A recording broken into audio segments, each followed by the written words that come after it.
Tout le monde maman combattante sabiso to yambio lelo na basango ya Congo na chaîne câble YouTube nini oyo omemeli biso web sabiso to solo ngo lelo mais avant to banda masolo to ngaki o se présenter web sabande ko so ba diaspora yo ozanani na kati ya IDPS ozwaka place nini to pe ozanani. Merci ndeko journaliste na ndingo ya mbinga lelo na émission na yo. Je me présente au nom de Dalila Lusamba, naza combattante ya Bandal. Donc, nous avons membre de l'UDPS, nous avons la Ligue de jeunes. Merci maman, to sepeli bandeko ba diaspora ba yoki ba yebi ke to yambi combattante ya parlement debout ya Bandal awa wande to kutana afa to kota na ba actualité na biso ya lelo combattante makambo uto leka na IDPS to mona ba combattante ba leki ba pesi ba préoccupation la bango mais to tikala ko mona ote po ozalaka te lelo nde to zuli ba ku ya kutana to tuna ote na makambo nyonso elekaka na IDPS par rapport ba Jacques Chabani ba Augustin Kabuya na ebité na part na yo nini oyo koki koyebisa bandeko na biso ba diaspora. Vraiment merci Kandingo lobi que nazala quitté ton makambwane salamaki nazala ki na moi déplacement mais tant on a zongaki to yokaki on pe na libanda tant on a zongaki na yaki mais en tant que combattante na déploraki moi ba comportement mosusu ya bandeko parce que bandeko bakanisaka batubele bazokanisa peut-être UDPS organisation UDPS suivi to kolangeleza te pour bato bazomona ba désordre bato bazoleka bazoloba mais loko moko na konisa bandeko UDPS eza parti état de droit. Donc soki bandeko basepeli na likambo te bako manifester yango UDPS eza lokwa ba parti mosusu te. Donc même si boza mécontent bokoki oloba te poso bolobi bakobeta bino masasi bakotiela bino ba poison et tout c'est différent na UDPS. Makambo elekaki ngai na kopesa moi toli moke na bandeko parce que eza parti politique bien que bandeko bakoki kosepela te mais eza na manière o bandeko pe bandeko kosalela te po toyeba ke bakonzi baza parti eza na structure nango toza na bakonzi toza pe na bato mosusu ya se mais soki eza na eloko moko oki bokosala remarque na bakonzi to nini eza na ndenge bandeko basalelaki te parce que tout le monde qui c'est comme s'il y avait une main comment dire main noire moko na simawana c'est comme s'il y avait d'autres personnes qui étaient manipulées na kati ya parti ya koluka kofinga koloba boye na boye ba kabuya bazani konzi na biso même ceux qui likambo ezali bokoki koloba ezali état de droit bato bokende bolakisi bango problème ezali bosololi mais na ndenge oyo bandeko mosusu basalelaki epesaki même pas bakonzi moyen ya kobenga bango mpona kosolola po emonanaki déjà ke bango baza déjà na baparti pris na bango baza déjà na bakanda to baza déjà na makambo na bango mais na kati ya parti esalamaka bongo te côté ya bakonzi na biso vraiment na kosenga bango bolimbisi parce que nga mpe naza membre ya naza combattante na kati ya parti tokosenga vraiment bolimbisi makasi soki bomoni peut-être badéplacement ya balangage to attitude mosusu bandeko basalaki biso nyonso tozalaka ndenge moko te. Il y a d'autres personnes ntango akozwa information asa na ndenge mosusu ya koagir ndeko mosusu akoagir mpe bien te mais eloko moko nasepelaki na bakonzi na biso ezalaki façon bino bomemelaki makambo wana bolakisi mwaki boza bagarde du temple comme on dit boza vraiment bakondi na kati ya parti parce que namonaki même Kabund na makambo alobaki vous sentez vraiment que même na discours abandaki koloba il s'est pas répliqué na bato oyo basalaki makambo alakisi bango kaka UDPS eza parti moko état de droit baza na bango na raison bakondamnaki bandeko basalaki mabe te mais leur façon ya koagir quelque part esalamaki mpe mabe esalamaki bongo te yango wana moi contribution oyo nga namonaki na part na ngai na ndenge bandeko baagisaki mpo nga mpe naza na ngai na combattante so mpe mobulu esalamaka soki mpe bamécontentement ezali tolobaka mpe tokoloba te ke tolobaka te tosalaka te tolobaka mais façon ya koloba il faut bandeko bayeba soki likambo ezali ndenge nini bakoagir parce que biso toza lokola a minute oyo tokomi lokola miroir na kati ya mboka tokomi lokola bamodèle na kati ya mboka ntango biso tozwa koagir tozosala makambo directement ezomona lokola c'est comme si na ndako moko boye papa azali mama azali bana bazali mais biso bana moko batelemaka toujours koganga baparent na biso bayesaka biso bien te baparent na biso basalaka boye te bozofingisa baparent na bino directement parce que ntango bamisu bakomona mais bango moko na kati ya ndako bango kutu baa na pouvoir bazosala boye donc biso tosali wana mpena nazoloba mpona bandeko na biso oyo ya bacombattant to bandeko mosusu na kati ya parti. En tout cas, merci pour moi ndengo éclairci bandeko na makambo etali IDPS to moni pena combattante Dalida. Vous avez moi façon wana ya comprendre makambo ndenge ezokende. Sans plus tarder maman, en dehors ya makambo wana fai tosolola baactualité oyo eza dominé na moment oyo oyebi adversaire moko jaloux akoti na monde. Donc adversaire jaloux Covid-19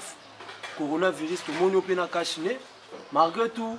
communication makambo ndenge kende na RDC koto bakonzi balobi boye bato mosusu baye te bokaki confinement na Gombe.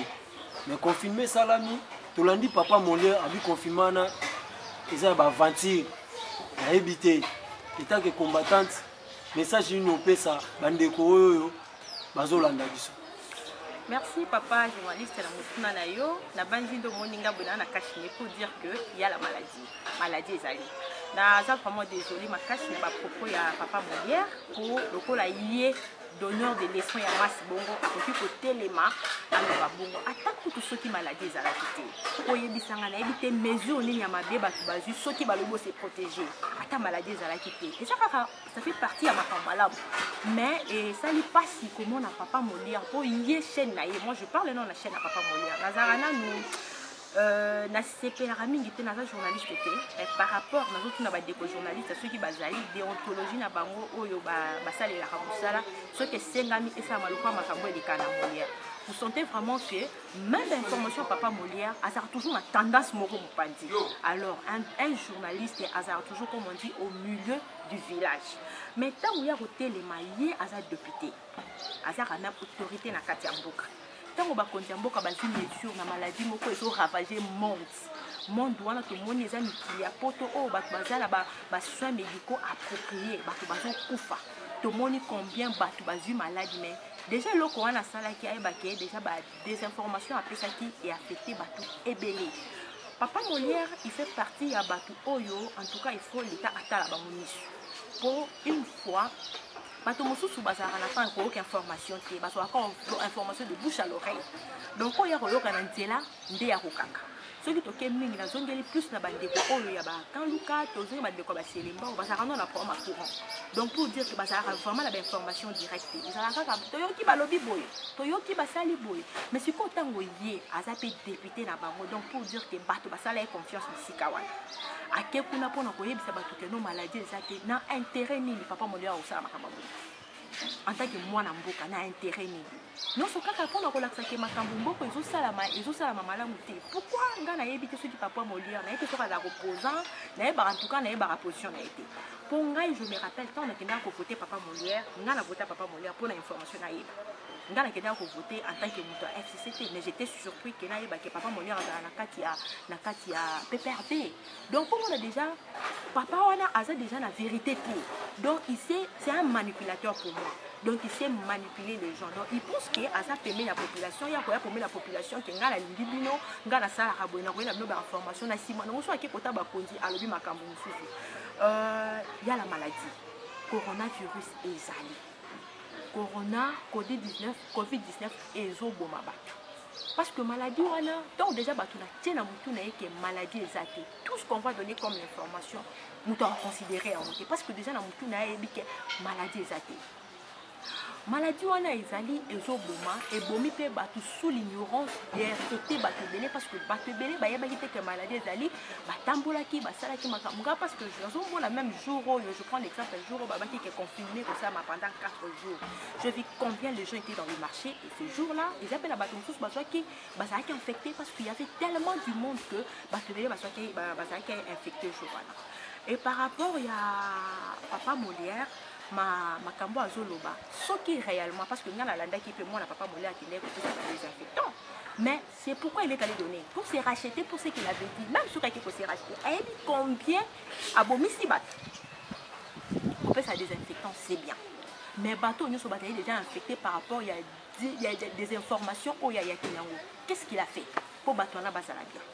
Tout ça parce que sentiment moko télémélé parce que alinga loba c'est comme ça le maman réfléchir ça pour un papa nga vraiment désolé pour un papa Molière de fait déjà que au moins la information papa na l'extérieur la TV ça fait abrutir les Congolais. Moi je suis une Congolaise je dis que ça fait abrutir pour information et information rabatu na kati ya Molière la Molière wana ezati ça ka sala ki boye ba kuluna ba kopeki boye yo ko pesa ba information ya moralité que tu peux bosser à la boîte, il y a des informations terre à terre. Même des gens qui regardent, on a toujours l'image à Congo dans Mabé. Donc Papa Molière, il fait partie à Makambo, belé à Congo à Mabé. Donc à ça le quoi moi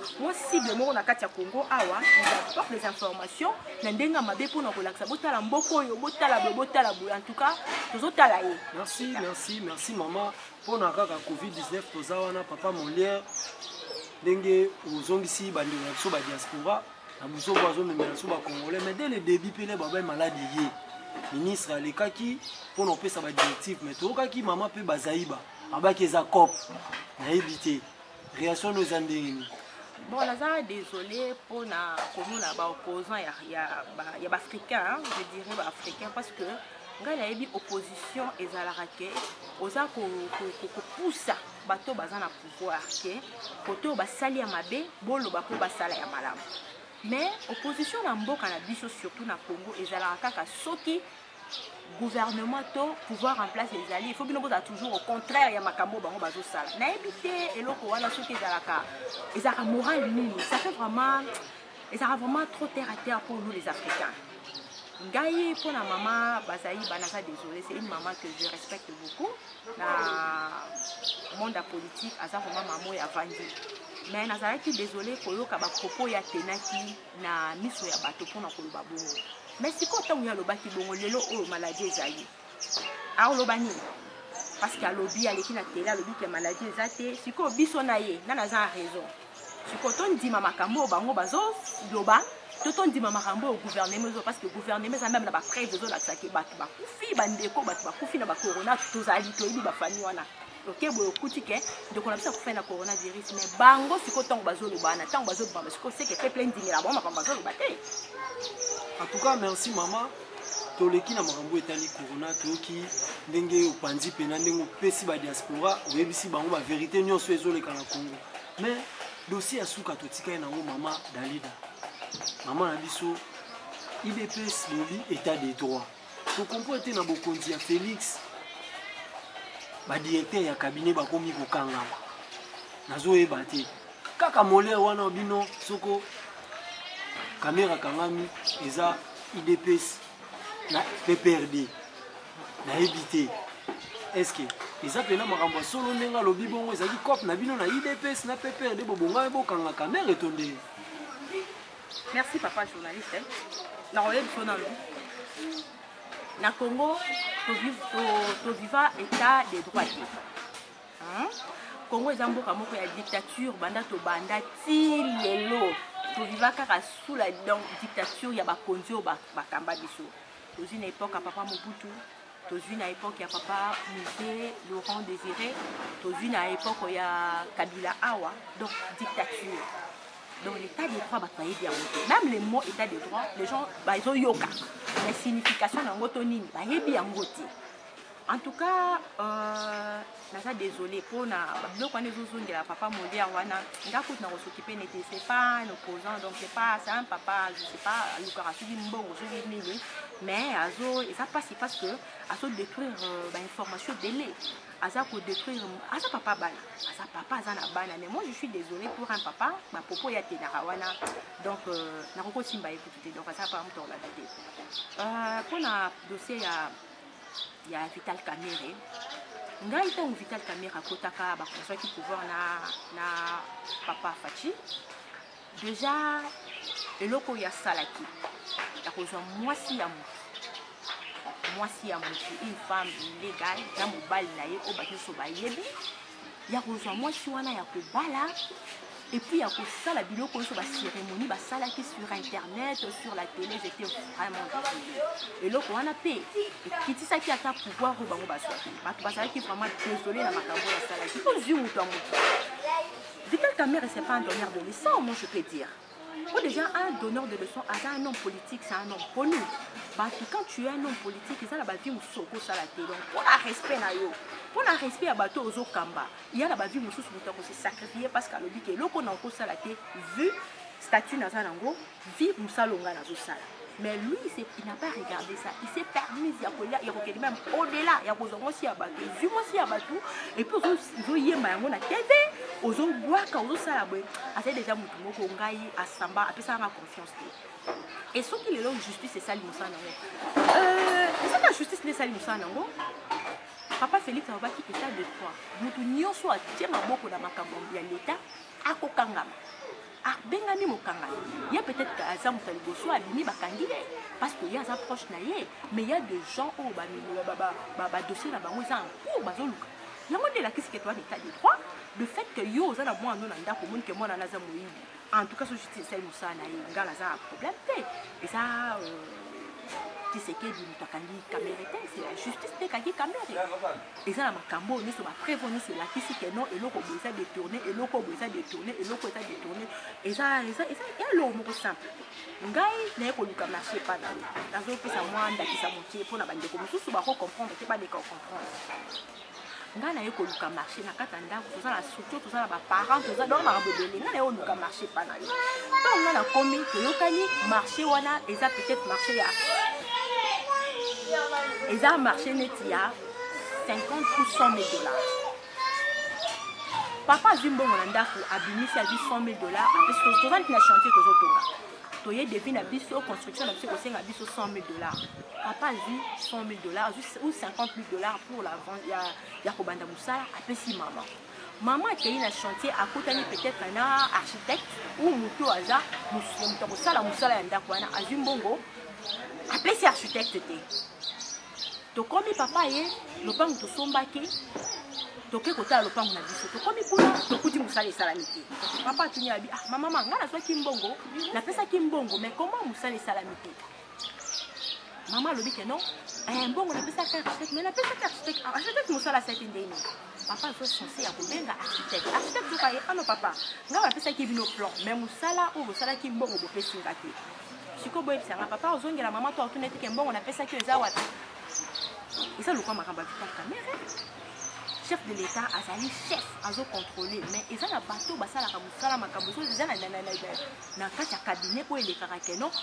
eza na bastructure bon mpona nito bake chef de l'état aza na ministre oyo chef de l'état aza na conseiller oyo tout ça mpona nini po akosala nyonso te mais misala esengami esalamaka c'est lui qui était censé ya kosala misala wana ya kosala mais quand misala esalami te bazongi baye kotuna bato fale bapesa bango mbongo bazwi mbongo te mbongo ezaki pa camere bolinga siko chef de l'état sali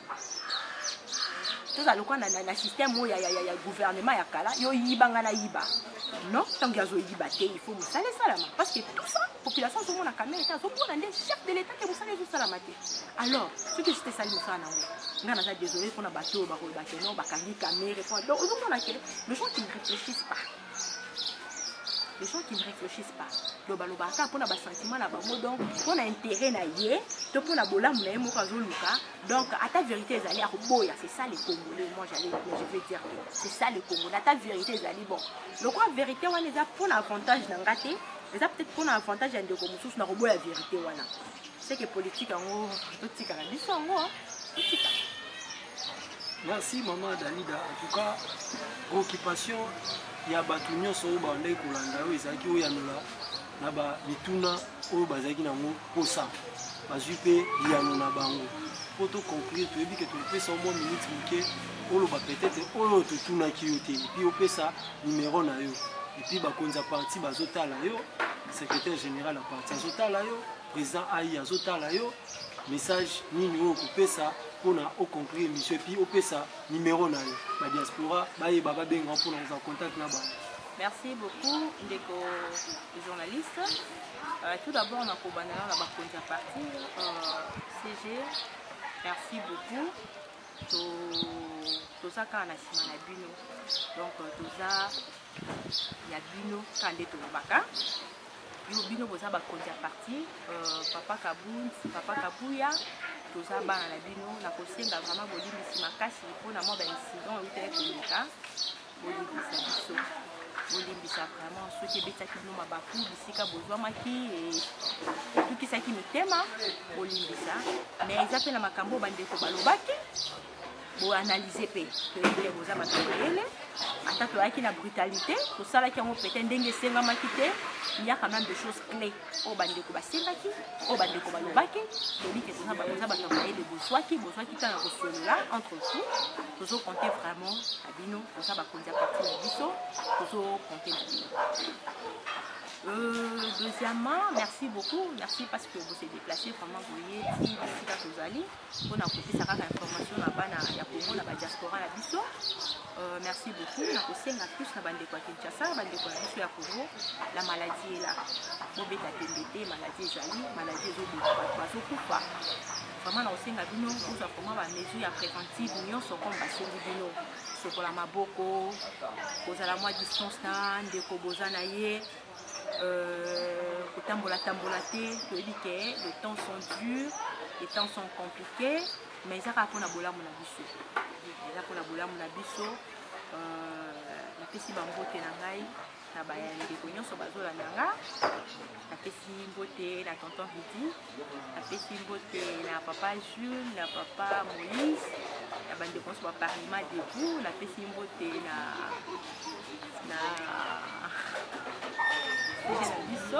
la petite Fidèle, Lombo, la petite Palopwa, la petite Carzo, la petite. La bande de Roubaze Belé, la petite Momo Chantal, la petite bande de Roulanga de son beauté. Le numéro n'a pas contact déjà, plus 243 9 93 134 185. On a bande de Roulanga sur Bazan a besoin de contact n'a ya mwana. C'est le numéro n'a internet, il y a WhatsApp, donc 0993 134 185. C'est ça le numéro. Confiez-nous votre image et laissez-nous la transformer en une identité forte grâce à un accompagnement sur mesure et un suivi personnalisé. De la communication institutionnelle au marketing politique et commercial, Eshima vous apporte des solutions grâce à une parfaite connaissance des outils de l'information et de la communication. Contact 085 113 44 44 085 113 44 44. Eshima Magazine, un nouveau standard d'information.